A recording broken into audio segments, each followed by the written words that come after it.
नमस्कार, स्वागत है आपका सीएनबीसी आवाज मोतीलाल ओसवाल स्टूडियोज में। मैं हूं मनीषा गुप्ता और हमारी आज की टॉप हेडलाइन यहां पर सोने से है, जहां पर लगातार बढ़त देखने को मिली है। प्राइसेस ऑल टाइम हाइज पर लगातार बनते हुए नजर आए हैं और ये 13वीं बार ऐसा है आज जब $3000 पर आउंस के ऊपर सोने ने एक नया ऑल टाइम हाई बनाया है। अगर कैलकुलेशंस देखी जाएं तो लाख के ऊपर के प्राइसेस फिजिकल मार्केट्स में अगर आप सोना खरीदने जाएं तो ऑलरेडी वहां पर पहुंच चुके हैं। यहां से प्राइसेस कैसे रह सकते हैं, इस पर करेंगे चर्चा। साथ ही बात करेंगे चांदी की, जहां पर चाल अच्छी खासी है लेकिन सोने को थोड़ी सी अंडर परफॉर्म करती हुई नजर आई है। यहां से चांदी में किस तरह की खरीदारी की जानी चाहिए, क्या चांदी आगे जाकर सोने का आउट परफॉर्म करेगी, इस पर भी करेंगे बात। साथ ही बात करेंगे कच्चे तेल की, जहां पर 2 हफ्ते के हाईज पर कारोबार है और इस हफ्ते अब तक कच्चे तेल ने 4.5% की तेजी ऑलरेडी दिखाई है।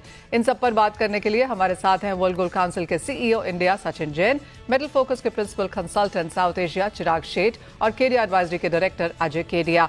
गोल्ड की कैलकुलेशन आपकी स्क्रीन पर पहले लेकर आना चाहेंगे ताकि समझ में आए कि किस तरह से गोल्ड के प्राइसेस यहां पर मूव करते हुए नजर आ सकते हैं। आपको बता दें कि सोने ने ऑल टाइम हाई यहां पर 95,895 के आसपास बनाया है। एक्चुअली उससे भी ज्यादा है, 95,900 के ऊपर के लेवल्स हमने 2025 में बनते हुए देखे हैं। वो चार्ट आपको दिखाता है कि साल दर साल किस तरह के हाईज यहां पर सोने ने बनाए हैं।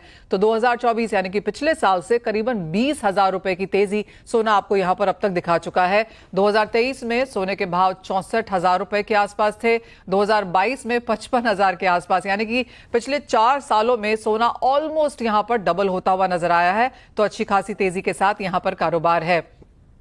एक कैलकुलेशन ये भी दिखाना चाहेंगे कि अब अगर आप सोना फिजिकल मार्केट्स में खरीदने जाएं तो किस तरह के प्राइसेस यहां पर बन सकते हैं। जैसे हमने आपको बताया 95,800 के आसपास के लेवल्स के साथ अगर हम कैलकुलेशन करें और इन प्राइसेस के ऊपर अभी जीएसटी ऐड करना बाकी है, तो अगर 3% का जीएसटी इसके ऊपर ऐड किया जाए और साथ में अगर हम मिनिमल बेसिक 10% का इसके ऊपर मेकिंग चार्जेस भी लेते हैं तो $1,03,000 $1,05,000 के आसपास के लेवल्स ऑलरेडी यहां पर बन चुके हैं। हमारे गेस्ट हमारे साथ जुड़ चुके हैं एंड सचिन, आपसे पहले जानना चाहेंगे किस तरह से ये एक तरफा तेजी अब आप मार्केट्स में देखते हैं। पहले तो मनीषा बहुत बहुत धन्यवाद आपका कि आपने हमारे को एज वर्ल्ड गोल्ड काउंसिल अपने प्लेटफॉर्म पे बनाया। और जैसे कि आपने मेंशन किया कि पूरा पूरा विश्व एक तरह से थोड़ा सरप्राइज है, चौकन है। हम भी उसी तरह चौकन है जिस तरह से ये तेजी और एक ये बढ़ोतरी आ रही है। लेकिन ये जो पूरी वैश्विक अस्थिरता चल रही है, जो लाइक द जियोपॉलिटिकल अनसर्टेनिटी जो एक हम कहते हैं, has been the very important consideration. और एक चाइना की बहुत बाइंग कंटिन्यूसली काफ़ी स्ट्रांग है। ये 2 बहुत इंपॉर्टेंट पिलर रहे हैं जिनकी वजह से ही हमने एक रुबाब, एक चढ़ता देखा है। लेकिन अगर आप देखें कि कंज्यूमर ऑन ग्राउंड जो हमारी सर्वे बताते हैं, तो उनका ये बढ़ने के साथ साथ एक कॉन्फिडेंस गोल्ड के ऊपर बहुत ज्यादा इस समय बढ़ा हुआ है। तो एज ओपनिंग में ये बोलना चाहूँ। एब्सोल्युटली। सचिन, कैसे देखते हैं अब आप यहां से प्राइसेस जाते हुए? Understand world gold council prices forecast नहीं करता है, लेकिन जिस तरह की तेजी है, $700 पर आउंस की बढ़त इस साल में, $1,000 अनाउंस की बढ़त पिछले 12 महीने में, और ये तेजी अभी भी थमते हुए नहीं लग रही है। क्या यहां से और बुलिशनेस है? क्या कुछ कंसर्न्स हैं? क्या एक करेक्शन का क्वेश्चन होना चाहिए मार्केट्स में? आप कैसे देखते हैं करंट प्राइसेस? जैसे मैंने हमेशा पहले भी आपके प्लेटफॉर्म पे बोला है कि अगर लॉन्ग टर्म देखें तो गोल्ड में बहुत स्ट्रेंथ है। और अगर अभी इसका माहौल देखें, जो अभी के पिलर्स हैं, जैसे मेंशन किया मैंने, चाइना हुआ और एक कंज्यूमर डिमांड रही, इनको देख के काफी एक स्ट्रांग एक स्ट्रेंथ आगे दिख रही है। लेकिन अभी चाइना में एक और चीज हुई है कुछ समय पहले, जो आपने अपने चैनल पे भी कवर करी थी, कि इंश्योरेंस सेक्टर को ओपन कर दिया गया है कि वो गोल्ड पे बाइंग कर सकें। उसको लेके एक स्ट्रांग पिलर ऑफ डिमांड अगले आने वाले सालों में बढ़ना चाहिए। और टिपिकली जो अभी जैसे गोल्ड की लिक्विडिटी जो ग्लोबल इस समय जो जो अब सबके जो स्थिरता है, जिस तरह से ग्लोबल जो एक डेट की सिचुएशन है, उसको लेके गोल्ड का जो अभी short term to mid term काफी स्ट्रांग रहने वाला है। अब गोल्ड में अगर प्राइस आगे बढ़े नहीं बढ़े वो मैं नहीं प्रेडिक्ट करता, जैसे आपने मेंशन किया। लेकिन जो स्ट्रेंथ जिनके ऊपर ये पिलर्स, जो एक स्तंभ है जिनके ऊपर खड़ा होता है गोल्ड का प्राइस, वो बहुत स्ट्रांग है और बहुत फेवर में है। एब्सोल्युटली सचिन, लेकिन जिस तरह की तेजी यहाँ पर मार्केट्स में है, आप कहेंगे jewellery buying in some sense यहाँ पर एक हिट लेती हुई नजर आई है? नहीं, काफी स्लो है मनीषा, लेकिन हमने पहले भी हिस्टोरिकली भी देखा है कि कंज्यूमर जब भी प्राइस बढ़ता है थोड़ा एक रुक के फिर परचेजिंग करता है। लेकिन अगर जो जैसे मैंने आपको मेंशन किया कि कंज्यूमर से जो हम बात कर रहे हैं, एक एक स्ट्रेंथ ऑफ गोल्ड को लेके एक बहुत ज्यादा कॉन्फिडेंस है। और मेरा सोचना यह है कि जो आने वाला अक्षय तृतीया का जो एक पर्व है जो आने वाला है, मुझे लगता है कि उसमें हम बहुत ही कॉन्फिडेंटली उसमें जाना चाहिए एज एन इंडस्ट्री, क्योंकि कंज्यूमर काफी स्ट्रांगली आएगा हमारी शॉप्स में। वेल यस एब्सोल्युटली कंज्यूमर्स कई बार सरप्राइज कर देते हैं कि किस तरह का रिएक्शन वो यहाँ पर गोल्ड में देते हैं। बट सचिन, मैं वो एक टेबल आपकी स्क्रीन पे फिर से लेके आना चाहूंगी जहां पर हम आपको ये कैलकुलेशन बता रहे हैं कि जो बेस प्राइस है और उसके ऊपर जीएसटी लगाया जाए, मेकिंग चार्जेस लगाया जाए, तो अगर आप बाहर आज प्राइसेस इन प्राइसेस पे गोल्ड लेने जा रहे हैं तो सचिन वी आर ऑलमोस्ट तो नहीं, एब्सोल्युटली अबव ₹1,00,000, ₹1,05,000, ₹1,10,000, ₹1,15,000 डिपेंडिंग ऑन कि आप मेकिंग चार्जेस क्या देने हैं। हमने यहाँ पर एक मिनिमल 10% मेकिंग चार्ज लगाने की कोशिश करी है एट ₹1,00,000 10 ग्राम्स। क्या रिएक्शन है मार्केट्स के? आपको लगता है जो प्री बजटेड बाइंग है या फिर जो लाइट वेट बाइंग है, जो टियर 2 टियर 3 सिटीज की बाइंग है, रूरल इंडिया की बाइंग है, वो इसको कैसे एब्जॉर्ब करेगी? तो दो तीन बात में अगर आपसे ब्रेक करें मनीषा, तो इसको आप समझ पाएंगे। एक चीज, जो हमने टियर 5 टियर 6 टियर 7 सिटीज की कंजम्पशन देखी है, वो ज्यादातर एक प्राइस एग्नोस्टिक रहती है। वो जैसे हम अर्बन सिटीज में हम बात करते हैं कि रिटर्न कितना आया, कैसा रिस्पॉन्स आया, कि रिटर्न का परसेंटेज कितनी है। अगर आप रूरल इंडिया में जाए तो ज्यादातर जो कॉन्वर्सेशन रहती है वो रहती है सेविंग को लेके। तो वो प्राइस एग्नोस्टिक होते हैं, और जब अगर आप उस कस्टमर को बताते हैं कि आपकी सेविंग की वैल्यू एक डबल हो गई है या 40% बढ़ गई है, तो वो और ज्यादा कॉन्फिडेंस से आते हैं। तो एक तो हमारा जो रूरल इंडिया कंजम्पशन है वो काफी हमारे को लगता है कांस्टेंट है और बरकरार रहेगा, not in terms of volume but purely जितनी आपकी सेविंग है उस हिसाब से आप खरीद रहे हैं, कंसिस्टेंटली खरीद रहे हैं। फिर आप अर्बन में आइए, तो अर्बन में जो अगर एक कंज्यूमर है जिसकी एक इन्वेस्टमेंट ज्वेलरी के दौरान एक गोल्ड में होती है, डायमंड्स में होती है, जेमस्टोन्स में होती है, मुझे लगता है कि जो अभी गोल्ड में हो रहा है, आपका बजट की ज्यादा परसेंटेज किसी शादी का है या किसी और का है, आपका ज्यादा परसेंटेज एक सोने में जाएगा, 100% जाएगा, बिकॉज जो गोल्ड में हो रहा है। और लास्टली जो कंज्यूमर का सेंटिमेंट है कि अगर वो जो हमने स्टॉक्स मार्केट में भी करंट कंडीशन देखी है, और एक asset class as gold is really really strongly, performing very strongly, उसका रिस्पॉन्स हमें आने वाला है और बहुत पॉजिटिवली आने वाला है। सचिन, दूसरा एक मेजर बड़ा पॉइंट है, जैसे आपने कहा कंज्यूमर डिमांड यहाँ पर अच्छी है और वो ईटीएफ्स के थ्रू काफी स्ट्रांग नजर आई है। जो वर्ल्ड गोल्ड काउंसिल की वेबसाइट से ही मैंने वो नंबर्स देखे थे कि जैन फेब मार्च में नंबर्स यहाँ पर सिर्फ बढ़ते हुए नजर आए हैं। रिडेम्पशंस हैं बट वो फार एंड फ्यू हैं। ईटीएफ डिमांड अपने पीक से काफी अभी भी कमजोर है, होल्डिंग्स अभी भी काफी कम है। क्या ये एक चीज सपोर्टिव रह सकती है? अगेन इसको मैं दो भाव में आपको समझाना चाहूंगा। एक तो आप ग्लोबली देखें क्या हो रहा है। तो ग्लोबली अगर आप 2024 में देखें तो पहले 6 महीने में काफी लिक्विडिटी हुई, जैसे आपने बोला, लोगों ने कैश करे, और सेकंड हाफ में उन्होंने रिबाउंड किया। तो नेट जो एक सरप्लस हमने पिछले साल में देखा, करीब $3.5 बिलियन का हमने एडिशन देखा ईटीएफ में। अगर आप भारत का देखें लास्ट ईयर, तो 41 टन से लेके हम लोग करीब 58 टन पे हम लोगों ने ईयर एंड किया था, 58.5 टन। आप पहले 3 महीने को अगर देखें तो भारतवर्ष में 58 टन का एयूएम करीब 68 टन का हो चुका है, विच इज फिनोमिनली अप, क्योंकि हमारा बेस काफी छोटा था। और हमारा सोचना यह है कि ईटीएफ एक बहुत स्ट्रॉन्ग प्रोडक्ट है, रेगुलेटेड प्रोडक्ट है। जब भी आप एक ईटीएफ का यूनिट खरीदते हैं, उसका इक्विवेलेंट उसके लिए फिजिकल गोल्ड खरीदा जाता है और आपके लिए स्टोर किया जाता है, तो इट्स अ ग्रेट प्रोडक्ट। और मेरा सोचना यह है कि ये एक प्रोडक्ट कस्प पे है और ये आगे बढ़ेगा। अगर आप ग्लोबल वैल्यूज की बात करें, जैसा मैंने मेंशन किया कि पूरे 2024 में $3.5 बिलियन की बढ़ोतरी थी, पहले 3 क्वार्टर्स में करीब $17.5 बिलियन की बढ़ोतरी हम देख चुके हैं। तो it's been performing quite. Sachin, the other thing is about central bank buying. जैसे आपने कहा चाइना यहाँ पर लगातार खरीद रहा है, just not just insurance companies, लेकिन चाइना सेंट्रल बैंक मार्च के महीने में 5वें महीने में लगातार यहाँ पर बाइंग करता हुआ आया है। बीच में 2-3 महीने का गैप था, अदरवाइज देखें तो पिछले 2 साल से कांस्टेंट यहाँ पर बाइंग है। नंबर्स काफी स्ट्रांग हैं। जिस तरह का ग्लोबल सिनेरियो है, बैकड्रॉप है, क्या ये एक और सपोर्टिव फैक्टर है? बिल्कुल बिल्कुल मनीषा, जैसे आपने मेंशन किया, चाइना की जो सेंट्रल बैंक बाइंग है वो एक बहुत इंपॉर्टेंट रीजन है। और जैसे कि हमने देखा कि टैरिफ का जो आउटकम रहा है, जैसे हमने लिबरेशन डे की पूरी एक वेट हो रही थी, और उसके बाद जो जिस तरह से चेंजेस आए हैं, वीक बाय वीक अलग चेंजेस आ रहे हैं, और एक चाइना यूएस का जो एक तरह से कंफ्यूजन बढ़ रहा है, उसकी वजह से भी काफी इम्पैक्ट हमने देखा है जो चाइना की बाइंग हो रही है गोल्ड को लेके। और इन अ वे ये ट्रेंड पिछले 3 से 4 साल में सिर्फ चाइना को लेकर नहीं, सारे डेवलपिंग मार्केट्स में हो रहा है, इंक्लूडिंग इंडिया।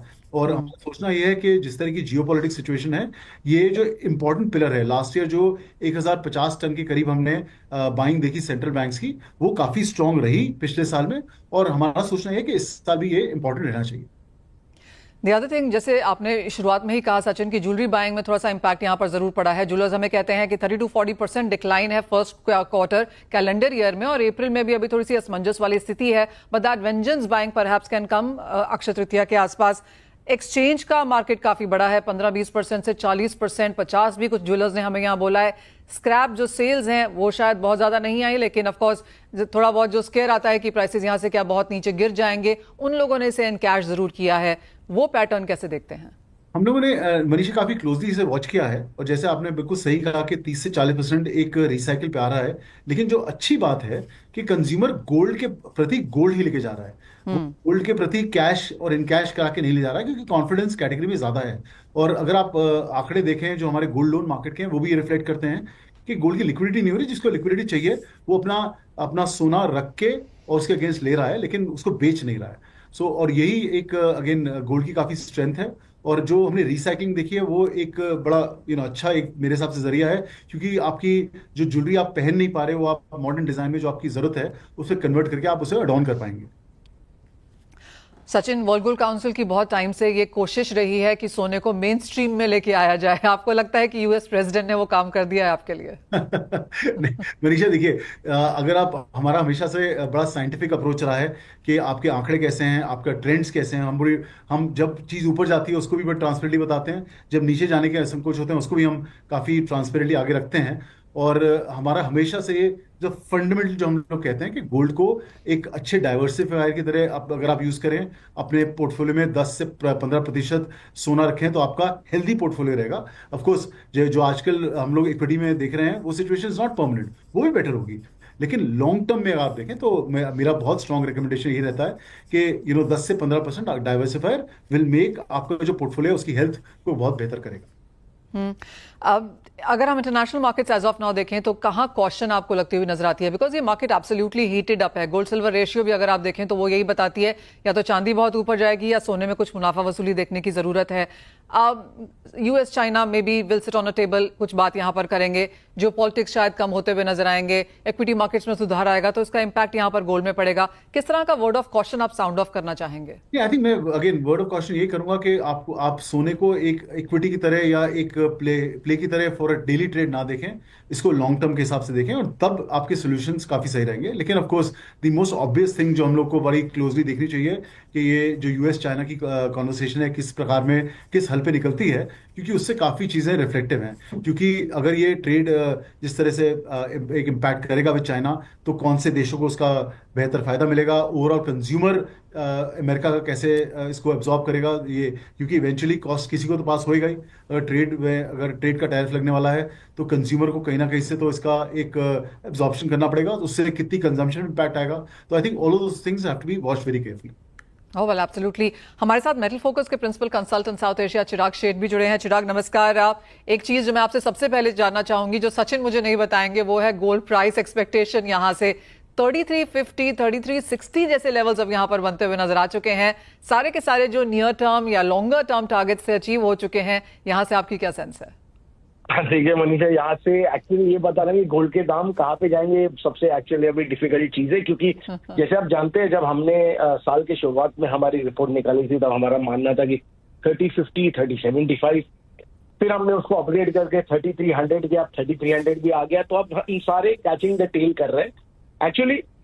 जैसे सचिन ने भी बात की कि ये जो अनसर्टनिटी है ग्लोबल मार्केट में, जब तक ये नहीं थमती तब तक मुझे नहीं लगता है गोल्ड में कोई भी मीनिंगफुल करेक्शन आएगा। क्योंकि हमने कल देखा कि चाइना ने अब नया टैरिफ यूएस ने नया टैरिफ लगाया हुआ है, अब चाइना उस पर रेसिप्रोकल करेंगे। और कल एक्चुअली जो एक बहुत इंटरेस्टिंग बात हुई वो है जेरोम पॉवेल की कमेंट्री, और वहां पे उन्होंने थोड़े बहुत मैं कहूंगा अलार्म बेल्स जरूर रिंग किए कि शायद इतने शब्दों में नहीं कहा, बट स्टैगफ्लेशन का एक रिस्क आ चुका है। टैरिफ हम जानते हैं leads to higher inflation, slowing demand, slowing economy. तो ये सारी चीजें अब एक हेडेक बन जाती है एक सेंट्रल बैंकर्स के लिए। हालांकि उन्होंने ये जरूर कहा कि वो इंटरेस्ट रेट कम नहीं करेंगे, बट गोल्ड अभी फिलहाल फोकस्ड है इकोनॉमिक अनसर्टेनिटी, टैरिफ और उसकी वजह से जो इन्फ्लेशन होंगे उसके ऊपर, और बाकी सारी अगर कोई भी नेगेटिव न्यूज आती है वो बरकरार की जाती है। चिराग, 3350 डन, अब अगला टारगेट क्या 34 है, 35 है, 37 है, 38 है? ये सारे नंबर्स बाजार में फ्लोट कर रहे हैं। या बट जैसे मनीषा मेरी और आपकी इससे पहले ही बात हुई थी, अब सारे नंबर्स मायने नहीं रखते। 3500 अब वेरी मच पॉसिबल है, अगले शायद एक आध हफ्ते में $3500 जाएंगे, और जैसे लोग कह रहे हैं कि $4000 शायद वो भी आ सकते हैं अगर ये सारी चीजें बरकरार की है। हालांकि मुझे नहीं लगता है कि ये इतना लंबा चलेगा, पहले भी नहीं लग रहा था, बट ये ऑलरेडी बहुत काफी लंबा खींच चुका है। अगर ये और 4-5 महीने ये कंटिन्यू रहा तो मैं कहूंगा $4000 भी यहाँ पे बहुत ज्यादा पॉसिबल है। Alright, and then a meaningful correction. अब चिराग, जब ये 3000 पे था तो लोग कह रहे थे ये 2200-2400 तक आ जाएगा। अब क्योंकि ये 3350 पे है और हायर बात हम कर रहे हैं, तो अगर जितना हम ऊपर जाते जाएंगे, अगर एक मीनिंगफुल करेक्शन भी आती है तो वो कहां तक आएगी? अब देखिए, इवन आइडियल सिचुएशन मनीषा मैं कहूंगा कि जो लास्ट का $400-500 जो बड़ा है, जिस हिसाब से प्योरली एक इवेंट पे अगर ये सेटल होता है तो वो फ्रॉड जरूर मार्केट से निकलना चाहिए। तो मैं देखिए $2800 से ये कंटिन्यूस रैली शुरू हुए, तो इवन आइडियल सिचुएशन अगर ये सारी चीजें सेटल हो जाती है, ट्रेड डील्स हो जाते हैं, टैरिफ्स ईज आउट हो जाते हैं, तो मार्केट वापस $2700-2800 पे आना चाहिए। चिराग, ये नियर टर्म ऑफ कोर्स यहाँ पर बात हुई। अगर हम ब्रोकरेजेस की रिपोर्ट्स देखें तो उनका मानना है कि अगले 2-3 साल में डबल डिजिट परसेंटेज रिटर्न सोना आपको देता हुआ नजर आएगा। जैसे सचिन ने भी कहा कि एक लॉन्ग टर्म के हिसाब से हमेशा सोने को देखना है, तो जहां पर हम यहाँ पर खड़े हैं, आप कहेंगे investment is a great idea. क्या करंट लेवल्स पे कॉशन होनी चाहिए, इन स्तरों पर निवेश ना करें, डिप का इंतजार करें? नए प्लेयर्स, क्योंकि बहुत लोगों को लगता है कि उन्होंने बस मिस कर दी यहाँ पर इक्विटी और दूसरे एसेट क्लास देखने के चक्कर में, जो नए निवेशक हैं, न्यू मनी है, वो कैसे आए? देखिए, मैं कहूंगा मनीषा, जैसे पिछले हफ्ते भी मैंने कहा था कि लॉन्ग टर्म इन्वेस्टर के लिए अब ये यहाँ पे निवेश करना थोड़ा बहुत डिफिकल्ट रहता है। आप एक टैक्टिकल इन्वेस्टर हो जिसे रिटर्न्स चाहिए, जो रिटर्न्स चेज कर रहे हैं, आप जरूर अभी भी इन्वेस्ट कीजिए, आपको शायद 10% यहाँ से और भी मिल सकता है। बट प्योरली लॉन्ग टर्म निवेशक के लिए यहाँ पे इन्वेस्ट करना मैं कहूंगा फीजेबल नहीं है। शायद $2700-2800 गोल्ड आता है, तो वहां पे एक्चुअली उन्होंने लॉन्ग टर्म इन्वेस्टर ने निवेश करने थे, वहां पे प्रॉफिट यानी रिस्क रिवॉर्ड रेशियो बहुत ज्यादा एक्चुअली आइडियल है। Absolutely, point taken. Thank you so much Sachin, Chirag, आप दोनों का ही साथ में जुड़ने के लिए। और सोने पर, जो कि एज ऑफ नाउ हेडलाइन है, एक्चुअली जब से ये साल शुरू हुआ है तब से हेडलाइन बरकरार है, उस पर चर्चा करने के लिए। पर इसी के साथ एक ब्रेक का भी समय है। जब लौटेंगे तो हमारे साथ होंगे केडी एडवाइजरी के अजय केडिया, उनसे लेंगे नियर टर्म ट्रेडिंग टिप्स। आपको भी हॉट सीट पर ही बिठाना चाहेंगे सोने को लेकर। अब आपको क्या लगता है कहाँ जा रहे हैं प्राइसेस? नमस्कार मनीषा जी। बिल्कुल, हमने देखा फिजिकल में कल ही हलचल आने लग गई थी कि 1 लाख का लेवल छू गया, लेकिन फ्रेंकली मुझे लगता है कि अगला 2-3 सेशन जो है वो बहुत ही इंपॉर्टेंट होने जा रहा है। बिकॉज नो डाउट कौन आंख पहले झपकाता है, वो जो कहावत है वैसा ही है कि डोनाल्ड ट्रंप पहले बात करता है या चाइना की तरफ से पहल बढ़ती है, ये इंपॉर्टेंट है। बट टेक्निकली अगर आप देखते हैं तो प्राइजेस बहुत ही ज्यादा सीवियरली ओवरबॉट में, जैसे मैं सचिन जी की भी बात सुन रहा था और मेटल फोकस से भी चिराग की बात सुन रहा था, एक चीज आप समझिए कि ये लेवल पे इन्वेस्टर नहीं आ सकता। बिकॉज पिछले 1 साल के अंदर कॉमेक्स में 40% का रिटर्न दे चुका है और एमसीएक्स में करीबन 32% का रिटर्न दे चुका है। तो अगर एज ए इन्वेस्टर अगर कोई एंटर करता है तो एटलीस्ट ही विल सी के मुझे एटलीस्ट डबल डिजिट रिटर्न मिले, तो यहाँ से रिस्क फैक्टर बहुत ज्यादा है। सेकेंडली मुझे लगता है कि हायर साइड पे अगर वॉल्टिलिटी ऐसे कंटिन्यू रहती भी है तो 3500-3540 के ऊपर सस्टेनेबिलिटी नहीं है। जबकि रेंज, जैसे मैंने पहले भी कहा था कि काफी बड़ा रेंज रहेगा 2025-26 के अंदर। क्यों? क्योंकि अगर 2800 का एक बेस पकड़ते भी है मनीषा जी, लेकिन अब जो पैसा आया हुआ है 2 सालों में वो आया हुआ है ईटीएफ के द्वारा, और जो इन्वेस्टर्स आए हुए हैं ये कभी भी जब गिरावट आती है तो सबसे पहले लिक्विडेशन के लिए ये भागते हैं। तो आई थिंक कि अब अपसाइड जो है वो मात्र समझो मेरे को लगता है $150-200। हालांकि जो की इवेंट चल रहे हैं हो सकता है कि और ऊपर भी दिखा दे, बट प्रैक्टिकली मुझे लगता है कि 35-50 एक टॉप करता हुआ दिखाई दे रहा है और मई मंथ में हम एक अच्छा खासा एक पुल बैक देखें। और जो बाकी फैक्टर्स है, चाहे हम जियो पॉलिटिकल टेंशन की बात करें, इन्फ्लेशन की बात करें, सेंट्रल बैंक की बाइंग, ये अभी भी जारी है, बट ये लेवल से रिटर्न बनना थोड़ा सा कॉस्टली दिखाई दे रहा है, रिस्की ज्यादा दिखाई दे रहा है। तो आई थिंक 35-50 हायर साइड पे, जबकि नीचे बेस डेफिनेटली 2800-2850 पहला पेस दिख रहा है, बट ये लेवल पे बाइंग चाहे इन्वेस्टमेंट के पॉइंट ऑफ व्यू चाहे लॉन्ग टर्म के लिए थोड़ा वेट करना चाहिए। तो 3350 फिलहाल चल रहा है। अजय, आप कह रहे हैं 35-50 के आसपास ये टॉप हो जाएगा? मोस्ट प्रॉब्ली मुझे लगता है कि अप्रैल में ही रहेगा जो ये टॉप कर सकता है, बट इसके बियॉन्ड मुझे लगता है एक टेक्निकल एक बड़ा करेक्शन सामने दिखाई देता है, क्योंकि लुक्रेटिव नहीं है ये लेवल से ऐड करना। तो अक्षय तृतीया में लोगों को हाई प्राइसेस ही देखने को मिलेंगे? तो मैंने कल एक आर्टिकल भी दिया था जहां पे मैंने बताया था कि अगर शुभ लाभ के लिए लेना है तो सोना लीजिए, लेकिन रिटर्न के लिए चांदी मुझे ज्यादा अच्छी लगाई देती है, क्योंकि गोल्ड सिल्वर रेशियो जो मैं बार बार कहता भी हूँ, 50 सालों में 2 बार ही ऐसा है कि ये रेशियो 100 के ऊपर है।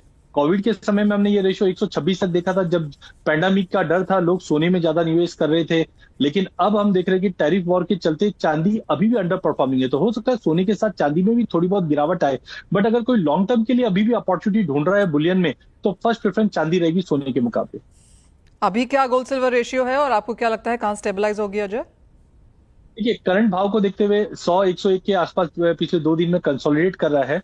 मैक्सिमम अपसाइड रेशियो में मुझे लगता है जो 105 का हाई मारा था वहां पे एक टॉप कर सकता है, और एवरेज जो रहा है 50 सालों में, तो वो हमने देखा है नीचे में हमने 32 का देखा था अप्रैल 2011 में, हायर में 126। तो आई थिंक 72 कोविड के बाद भी हमने देखा था, अगर 72-74 के आसपास भी आता है तो चांदी अभी भी दमखम रखती है कि साल भर में करंट लेवल से भी थोड़ा बहुत पुल बैक अगर आ जाता है तो 30-35% का रिटर्न देने की ताकत रखती है। तो चांदी में क्या रेंज बनता हुआ देखेंगे अगले 12 महीने में? मुझे लगता है अगले अक्षय तृतीया तक हम हायर साइड पे, जो पहले मैं ये साल के लिए देख रहा था 1,30,000, तो उसी को मैं लेके चलूंगा एज ऑफ नाउ, जो इंटरनेशनल में करीबन $38-40 के आसपास बैठता है। तो आई थिंक 1,30,000 के आसपास डोमेस्टिक मार्केट में हायर साइड पे मिलेगा, बट हाँ वॉल्टी ज्यादा रहेगी, क्योंकि जिस ढंग से अगर गोल्ड में करेक्शन आता तो चांदी भी एक बार करेक्ट कर सकती है, जो लोअर साइड में मे भी पॉसिबल है वापस हम 82-83 तक का एक लेवल मिले, वहां पे रिव्यू करके एंटर करना चाहिए। अजय, किस तरह से आप यहाँ पर अब मेटल प्राइसेस देखते हैं? क्योंकि कुछ स्टेबिलिटी यहाँ पर आती हुई जरूर नजर आई है, लेकिन वो इमीडिएट पिछले डिक्लाइन और फिर खरीदारी के बाद अब बहुत ही लिस्टलेस, डायरेक्शनलेस होता हुआ नजर आया है। देखिए, जनवरी फरवरी में हमने जो गेन देखा था डेट फॉर टैरिफ डर, मैंने पहले भी कहा था कि जो रैली आई है उसमें टैरिफ का डर दिखाई दे रहा था, जिसकी वजह से एक एक्यूमुलेशन हो रहा था। बट जैसे टैरिफ के बाद हमने देखा कि थोड़ा सा ट्रेड रुक गया है, मार्केट में काफी अच्छा करेक्शन है, $9,000 के नीचे कॉपर भी आ गया था, बट आई थिंक बड़ा इवेंट था वो डिस्काउंट हो चुका है। कल हमने चाइना से जो नंबर्स देखे थे वो टैरिफ से पहले के नंबर्स थे, इसके लिए इंडस्ट्रियल एक्टिविटी थोड़ी अच्छी दिखी थी, बट मुझे लगता है अब मार्केट एक टाइम करेक्शन में एक कंसोलिडेशन हो जाएगा। हालांकि यहाँ से मुझे कोई बड़ा करेक्शन नहीं दिखता, एक्यूमुलेशन स्टेज पे है, जहाँ पे कॉपर की अगर मैं बात करूं तो 830-35 जो रेंज है वहां पे एक्यूमुलेट करके चलिए, 810 का स्टॉप लॉस लगाइए, इमीडिएट 860-65 का लेवल दिखेगा। वहीं अगर जिंक की अगर मैं बात करता हूं, जिंक के अंदर भी अब जो ऑस्ट्रेलियन माइंस की कहानी थी वो सब अब जाके रिफ्लेक्ट होते हुए दिखाई देगी। 245 के करीब लीजिए, 240 का स्टॉप लॉस रखिए, 255 तक का लेवल अगले हफ्ता 10 दिन में मिले, बट अब बेस मेटल कहीं ना कहीं अपना बेस ट्रेड करता हुआ दिखेगा। अजय, एक फाइनल सवाल, अगर एक बेस्ट केस सिनेरियो में एक पोर्टफोलियो क्रिएट करना हो अगले 1 साल के लिए कमोडिटीज में, तो टॉप 3 क्या आएगा? आई थिंक काफी कमोडिटीज है जो अभी भी अंडर वैल्यू है, तो मेरा प्रेफरेंस थोड़ा सा स्पाइसेस में रहेगा, बिकॉज वहां पे बैलेंस शीट काफी टाइट है। सोने में मुझे लगता है थोड़ा सा मैं ड्रॉ डाउन करूंगा, चांदी में को ऐड करना चाहिए, एंड नेचुरल गैस पे नजर रखिए, because May onwards natural gas कहीं ना कहीं यूरोप मार्केट वापस रीस्टॉकिंग करेगा, तो वहां पे मुझे एक अच्छी अपॉर्चुनिटी दिखेगी। अजय, एज ऑलवेज बहुत शुक्रिया साथ जोड़ने के लिए, और बहुत ही क्रिस्प सही तरीके से वो एडवाइस यहाँ पर स्ट्रैटेजिस्ट के साथ, ट्रेडर्स के साथ, व्यूअर्स के साथ शेयर भी करने के लिए। और इसी के साथ फिलहाल इस कार्यक्रम में इतना ही समय है, हम लेंगे एक ब्रेक, हम लेके आएंगे इक्विटी मार्केट्स पर पूरा फोकस।